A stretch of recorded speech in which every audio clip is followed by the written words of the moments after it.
The ceramic-lined wear-resistant pipe market is becoming increasingly important for industries facing severe abrasion, impact, and material handling challenges. But which companies are setting the pace? Kalenborn International leads the market with 9% share, supported by its expertise in ceramic lining system and wear protection solutions. FL Smith captures 7% of the market, supported by its established role in equipment and technologies for mining and mineral processing. Saint-Gobain and Ceramtech each command 6%, backed by their expertise in engineered ceramics and high-performance wear materials.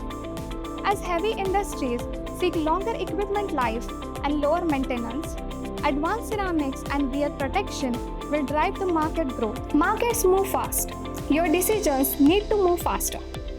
The 360iResearch platform brings analyst-authored research and AI-powered discovery together in one place. Ask targeted market questions, track competitors, explore industry shifts, and uncover timely insights that help your teams move from data to confident action. Connect with 360iResearch and turn inspiring insights into dependable actions.